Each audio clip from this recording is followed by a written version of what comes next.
एक गांव में शारदा अनामिका सास बहू रहती थी। शारदा का बेटा रमेश वेटर का काम किया करता था होटल में। हर दिन वो बहुत मेहनत करता था और कमा के घर ले आता था। इस तरह से रमेश अपने परिवार को चला रहा था। उनका परिवार बहुत गरीब था। अगर किसी दिन रमेश काम पे नहीं जाता था तो उस दिन शारदा और अनामिका को खाने को नहीं मिलता था। तभी एक दिन घर में अनामिका अपने पति से कहती है, अजी आज शाम को आप जब आएंगे तो बिरयानी ले आइएगा, बहुत दिन हो गए बिरयानी खाए। अरे बेटा, मेरे लिए भी बिरयानी ले आना, आज तो सुन के ही मुंह में पानी आ रहा है। मैंने भी बहुत दिनों तक बिरयानी पकाया है, पता है। मेरे पिताजी ने बिरयानी पकाना सिखाया था मुझे, पर जब से मैं यहाँ आ गई तब से बिरयानी पकाना बंद हो गया। हमारे घर में उतने सामान नहीं होते हैं ना, खाने के लिए कुछ नहीं होता। अब बिरयानी कैसे बनेगा बताइए। तुम अपनी बातों से क्या कहना चाहती हो? इतनी परिश्रम करके 2 वक्त की रोटी ले आ रहा है और तुम खरी खोटी सुना रही हो। अरे बुरा मत मानिएगा, मैं तो बस यूं ही कह रही थी। अगर बिरयानी मिला तो ही लाइएगा, नहीं तो जो लाएंगे मैं वही खा लूंगी। शारदा अनामिका की इस तरह की बातें रमेश बस चुपचाप सुनता रहता है। उस रात वो गर्मा गर्म इडली ले आता है घर में। रमेश क्योंकि टिफिन ले आया था इसलिए शारदा अनामिका बहुत दुखी हो गए थे। मैंने क्या बोला था और तुम ये सब इडली लेकर आ गए। ये बेस्वादी खाना मुझसे खाया नहीं जाता। क्या जी, आज सुबह ही तो उन्होंने आपसे कहा था और आप ये क्या लेकर आ गए। क्या करूं अनामिका, रमजान का मौसम चल रहा है, हर दिन बिरयानी जल्दी खत्म हो जाता है। बहुत लोग हैं जो बिरयानी बनाते हैं पर वो दोपहर तक ही मिलता है, उसके बाद सारा बिरयानी खत्म हो जाता है। ऐसा है, बिरयानी बहुत लोगों को पसंद है क्या? बिरयानी खरीद के खाने के लिए लोग होटल के सामने इंतजार करते हैं, मुझे ये चीज तो पता है। इसीलिए जो बिरयानी पकाते हैं उनको ज्यादा पैसे मिलते हैं। बहुत ही कम लोग हैं जो स्वादिष्ट बिरयानी बनाते हैं और आजकल तो बिरयानी के भाव भी बहुत बढ़ गए हैं। चाहे कितना भी भाव क्यों ना बढ़ जाए, उसमें एक अलग ही जादू है। कोई भी बिरयानी खाए बिना रह ही नहीं सकता। हाँ अनामिका, तुमने बिल्कुल सही कहा है। क्या तुम बना सकती हो अभी?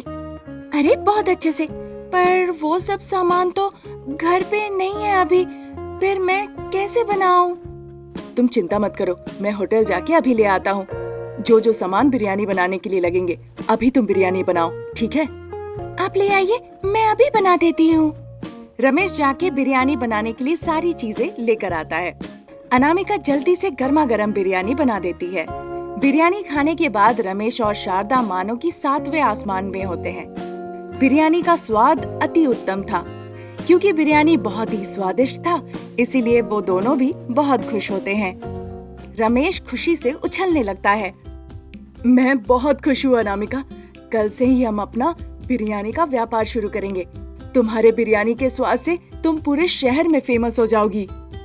पर बिरयानी बनाने के लिए इतनी सारी चीजें, इतने मसाले आप कहाँ से ले आएंगे? हाँ बेटा, बिरयानी बनाने के लिए इतनी चीजें कहाँ से लाओगे? तुम लोग ये सब लेके चिंता मत करो। अगले दिन बिरयानी बनाने के लिए जो जो चीजें लगेंगे मैं सब कुछ होटल से ले आऊंगा। अगले दिन तुम लोग बिरयानी बना के उसे बेचो। कुछ दिन ऐसा ही करेंगे, फिर जब मुनाफा होगा तो हम खुद खरीद के बिरयानी बना के उसे बेचने लगेंगे। ठीक है जी, आपने जैसा कहा वैसे ही करेंगे। बहुत बढ़िया सोच है रमेश।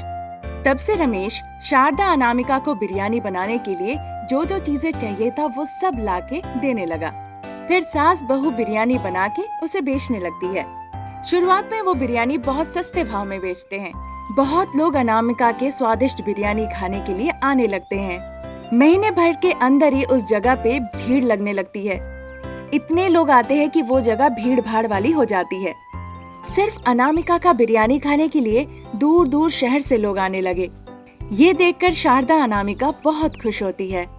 तुमने कर दिखाया बेटा, तुम्हारी बिरयानी का स्वाद बहुत बढ़िया है, तभी तो लोग यहाँ आ रहे हैं। अब देर न करते हुए हमें बिरयानी का भाव बढ़ा देना चाहिए। इस विषय में हमें आपके बेटे से बात करना ही बेहतर रहेगा। ठीक है बेटा, आज रात बात करेंगे। रात के वक्त तीनों खाना खाते खाते व्यापार के बारे में बात करते हैं। अजी, अगर हम बिरयानी का भाव थोड़ा बढ़ा दें तो अच्छा रहेगा ना?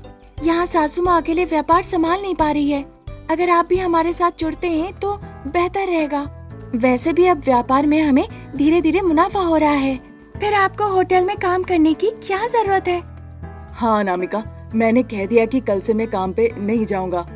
कल से मैं तुम्ही लोग के साथ काम करूंगा और कल से हम बिरयानी के भाव भी बढ़ाएंगे। यानी कि कल से हमारे ऊपर पैसों की बारिश होगी। हाँ सासू माँ, कल से पैसे ही पैसे होंगे। ये सब कुछ तुम्हारे लिए हो पाया अनामिका। तुम्हारे हाथों में ईश्वर का आशीर्वाद है। चारों तरफ अब बस तुम्हारा इनाम सुनाई दे रहा है। ऐसा तक कि मेरे होटल में भी तुम्हारा इनाम लिया जा रहा था। ये सुन के बहुत खुशी हो रही है जी। ताकि ज्यादा व्यापार हो, इसीलिए हमें 2-3 और बिरयानी सेंटर शुरू करना होगा। तब जाके हम कुछ पैसे बचा पाएंगे। ठीक है सासू माँ, आपने जो कहा वैसे ही करेंगे। कल से वो सारा व्यापार मैं देखूंगा माँ। तीनों ने इस तरह से चर्चा की। फिर अगले ही दिन से उन्होंने 4-5 बिरयानी के और नए सेंटर शुरू कर दिए। इस तरह गरीब सास बहू कुछ ही दिनों के अंदर अमीर हो जाते हैं। क्योंकि वो बिरयानी बेचती थी, इसीलिए गरीब से गरीब लोग भी अनामिका को पहचानते थे। अब अनामिका का बिरयानी बहुत फेमस हो चुका था, वो भी पॉपुलर हो गई थी। फिर एक एक करके गाड़ी, बंगला, नौकर चाकर वो सब कर लेती है। अब अनामिका का बिरयानी सेंटर एक बड़ा ब्रांड बन चुका था। अच्छी कमाई होने की वजह से अनामिका, शारदा, रमेश तीनों बहुत खुश थे। बिरयानी के व्यापार से वो करोड़पति बन जाते हैं और सुखी सुखी जीवन बिताते हैं। एक गांव में शारदा, अनामिका सास बहू रहती थी। उनका परिवार बहुत ही गरीब था। उन्हें हर एक छोटी छोटी चीज भी देख के ही चलना पड़ता था। अनामिका के पति रमेश खेती बाड़ी करता था। खेती में घाटा होने की वजह से वो पागल हो गया था। कमाई ना होने की वजह से परिवार को समस्या का सामना करना पड़ रहा था। 2 दिन हो गए पेट भर के खाना खाए हुए। मैं कुछ खाना चाहती हूँ। मुझे भी ऐसा लग रहा है सासू माँ। अभी के लिए चावल का गंजी खा के रह लीजिए। शाम को मैं पड़ोस के यहाँ जाके आपके लिए कुछ ले आऊंगी। ऐसा तुम पिछले 1 हफ्ते से कह रही हो, पर खाने का एक दाना तुम नहीं लाई हो। मैं क्या करूँ बताइए। मैं गई थी पड़ोसी के यहाँ, वहाँ से कुछ खाने के लिए भीख मांग के लेकर भी आई आपके लिए। तभी वो आके रोकते हैं और जो भी था वो आके सब खा लेते हैं। एक छोटा टुकड़ा भी हमारे लिए नहीं छोड़ा। ऐसी परिस्थिति किसी का ना हो। चलो कम से कम हम मंदिर ही चलते हैं, वहाँ पे प्रसाद बटेगा, वहाँ जाकर हम खाएंगे। ऐसा कहकर शारदा और अनामिका मंदिर जाती है। मंदिर जाके जो प्रसाद दिया जाता है वो जैसे ही खाने जाते हैं, तब तक रमेश वहाँ पहुँच जाता है। वो पागलों की तरह करने लगता है। वो उनके हाथों से खाना छीन के सारा खाना अपने मुंह में ठूस लेता है। रमेश की ऐसी हरकतें देखकर सभी लोग उसे पत्थर से मारने लगते हैं। अनामिका, शारदा उनके सामने विनती करने लगती है और रमेश को वहाँ से भेज देती है। हाय रे, कुत्ते से भी बदतर जिंदगी हम जी रहे हैं। मेरी ही आंखों के सामने मेरे पति पागलों की तरह घूम रहे हैं। ये देखकर मुझे बहुत कष्ट होता है माँ। चिंता मत करो बेटा, सब ईश्वर की ही मर्जी है। वो हमें इसी तरह तकलीफ देता है। हमारी जिंदगी जरूर बदलेगी, अच्छा दिन जरूर आएगा। शारदा की बातें सुन के अनामिका ईश्वर पे क्रोधित हो जाती है। वो देवता के सामने खड़ी हो जाती है और उसके मुंह में जो आता है बस वही कहती है। आप ईश्वर नहीं है, आप बस एक पत्थर है, पत्थर। तुम्हारे पास दिल नहीं है, हमारे पेट में भूख है, तुम्हें नहीं पता। आपको हमारी आंसू की परवाह ही नहीं। आपने हमारी जिंदगी बर्बाद कर दी है। हम आपसे इतनी प्रार्थना कर रहे हैं पर आप सुनते ही नहीं। अगर सच में देवता हो तो हमारी जिंदगी को बदल दो, हमें बचाओ, हमारी मदद करो। इस तरह से अनामिका देवी माँ को उल्टी पुल्टी बातें कहने लगी। उसी वक्त एक रोशनी दिखाई देती है। फिर वो रोशनी अनामिका के शरीर में प्रवेश कर जाती है। अपने शरीर के अंदर जाते अनामिका को कुछ महसूस होता है। अनामिका खुद से बातें करने लगती है। जब अनामिका रो रही थी तो अचानक से अनामिका के मुंह से हीरे निकलने लगे। अनामिका बहुत आश्चर्य होती है। जल्दी से सारी बातें अपनी सासू माँ शारदा को बताती है। शारदा भी बहुत आश्चर्य होती है। तुम ये सब क्या कह रही हो अनामिका? हाँ माँ जी, सच है, मेरे मुंह से ये हीरे निकले हैं। आप इन्हें खुद ही देखिए। ऐसा कहकर अनामिका वो हीरे दिखाती है। फिर उन जादुई हीरो को लेकर सासू माँ और बहू रानी घर पहुँचती है और उन्हें एक बक्से में रख देती है। ये सब क्या हो रहा है? मुझे तो बड़ा अजूबा लग रहा है। सच कह रही हूँ माँ जी, जब मैं साधारण हूँ तो हीरे नहीं निकलते। जब मैं रोने लगती हूँ तो मेरे से हीरे झड़ते हैं। यानी कि तुम दुखी होके रोती हो तो हीरे निकलते हैं। पहले तो हमें बहुत भूख लगी है, चलो इन हीरो को बेचकर हम कुछ खाना खाते हैं। ऐसा कहकर शारदा उस हीरे के बक्से को खोलती है। फिर उस बक्से से हीरे लेकर और जो खाने को मन करता है सब खाते हैं। खाने की खुशबू में सास बहू दोनों खो जाते हैं, क्योंकि बहुत दिनों से उन्होंने खाना नहीं खाया था, इसीलिए पेट भर के खाते हैं। खाने के बाद वो अपने पति के लिए भी खाना ले आती है और उसे खाने को देती है। रमेश भी पेट भर के खाता है। फिर वो सभी अच्छे से सो जाते हैं। अगले दिन सुबह सुबह शारदा नींद से उठ के अपनी बहू पे चिल्लाने लगती है। तुम्हारी जिंदगी जिंदगी है, तुम हमारे घर को बर्बाद करने आई हो।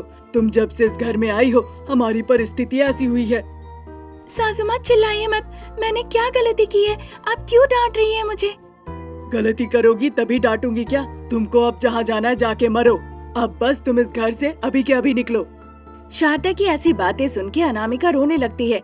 जैसे ही वो रोती है उसके मुंह से हीरे झड़ने लगते हैं। शारदा ये देखकर बहुत उत्साहित हो जाती है और जल्दी से जाके सारे हीरे ले लेती है। माफ करना अनामिका, मैं तुम्हें तकलीफ नहीं देती तो हीरे नहीं झड़ते, इसीलिए मैंने तुम्हें इस तरह से डांटा। तुम बुरा मत मानना। और ऐसा कितने दिनों तक? जल्दी अपने परिवार में खुशियाँ लौटानी होगी हमें। अब मेरी आँखों से इतनी जल्दी आंसू नहीं टपकते हैं। कुछ हमें सोचना पड़ेगा सासू माँ। ये सब हम बाद में भी सोच सकते हैं, पहले इन हीरो को ले जाकर बेच के जरूरत के सामान ले आते हैं। इस तरह शारदा और अनामिका उन हीरो को बेचकर उन्हें जो चाहिए था वो ले आते हैं घर पे। रमेश की चिकित्सा कराने के लिए उसे अस्पताल ले जाते हैं। रमेश साधारण हो जाता है। शारदा और अनामिका बहुत खुश थी।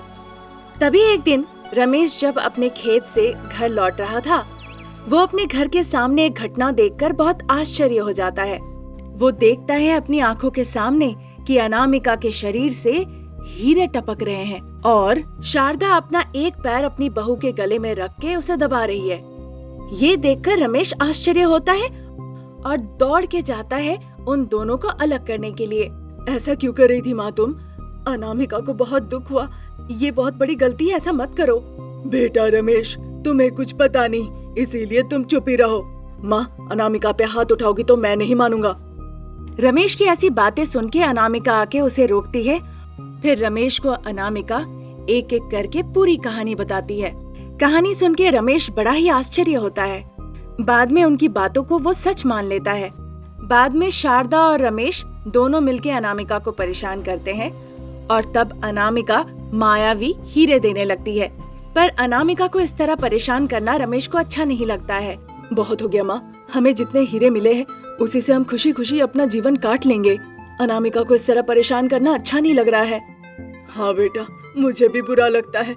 आज के बाद हमें वो हीरे नहीं चाहिए, जो हमारे पास है उन्हीं पैसों से हम खुशी खुशी रहेंगे, अनामिका को तकलीफ नहीं देंगे। हाँ सासू माँ, वो तो खेती बाड़ी कर ही रहे हैं और मुनाफा भी हो रहा है। हम भी उनके साथ कुछ मिलके करेंगे और खुशी खुशी हम मिलके जीवन बिता लेंगे। अनामिका की ऐसी बात पर शारदा भी हाँ कह देती है।